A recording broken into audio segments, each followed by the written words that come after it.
चुनाव के नतीजों के सामने आते ही राज्य के विभिन्न हिस्सों में बड़े पैमाने पर हिंसा की खबरें सामने आने लगी हैं।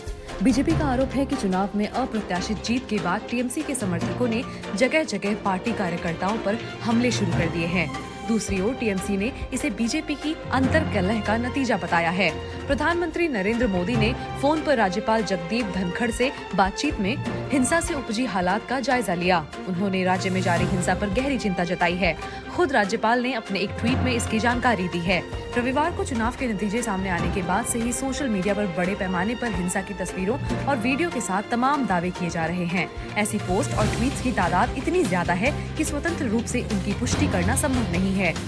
लेकिन इससे राज्य में खासकर ग्रामीण इलाके में भ्रम और आतंक का माहौल पैदा हो गया है। इस मुद्दे पर विवादास्पद ट्वीट की वजह से अभिनेत्री कंगना रनौत का ट्विटर अकाउंट भी सस्पेंड कर दिया गया है। पुलिस के मुताबिक रविवार रात से अब तक राज्य के अलग अलग इलाकों में हुई झड़पों में कम से कम 12 लोगों की मौत हो गई है। पुलिस ने यह नहीं बताया कि मृतक किस पार्टी से जुड़े थे, लेकिन बीजेपी का दावा है कि उनके कम से कम 6 लोग हिंसा में टीएमसी कार्यकर्ताओं के हाथों मारे गए हैं। केंद्रीय गृह मंत्रालय ने इस हिंसा पर गहरी चिंता जताते हुए राज्य सरकार से इस मामले पर रिपोर्ट मांगी है। राज्यपाल जगदीप धनखड़ ने भी अपने एक ट्वीट में चिंता जताते हुए पुलिस प्रशासन से इस पर अंकुश लगाने को कहा है। बीजेपी अध्यक्ष जेपी नड्डा चुनाव के बाद हालात का जायजा लेने मंगलवार को 2 दिन के दौरे पर यहां पहुंचे हैं। दूसरी ओर ममता बनर्जी ने लोगों से शांति बनाए रखने की अपील की है। उन्होंने कहा है कि बुधवार को उनके शपथ नहीं लेने तक कानून और व्यवस्था की जिम्मेदारी चुनाव आयोग पर है, लेकिन हिंसा पर अंकुश लगाया जाना चाहिए। बीजेपी ने इस हिंसा के विरोध में 5 मई को पूरे देश में धरना देने का ऐलान किया है। हिंसा की खबरों के बाद राज्यपाल ने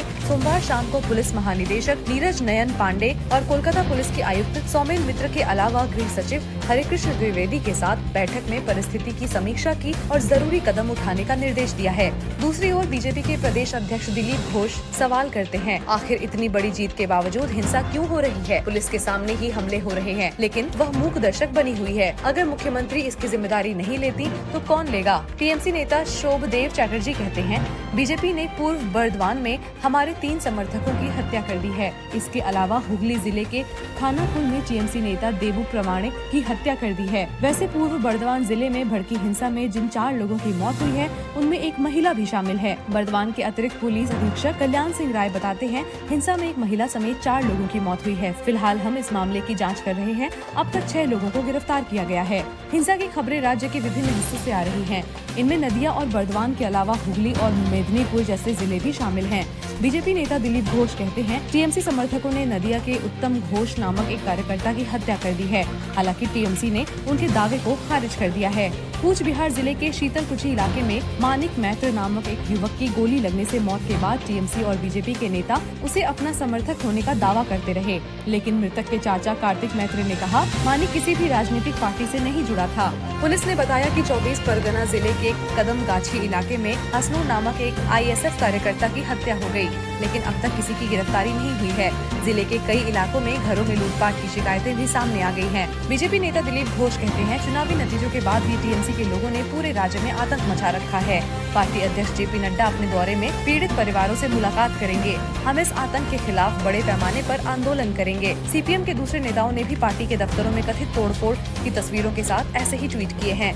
राजनीतिक विश्लेषकों का कहना है कि पश्चिम बंगाल के चुनावों में हिंसा की लंबी परंपरा रही है। अब चुनावी नतीजों के बाद खासकर ग्रामीण इलाकों में हिंसा की खबरें आ रही हैं।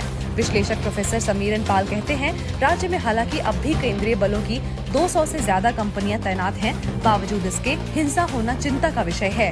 इसके लिए अब आरोप प्रत्यारोप की बजाय तमाम दलों को मिलकर शांति बहाली की दिशा में ठोस पहल करनी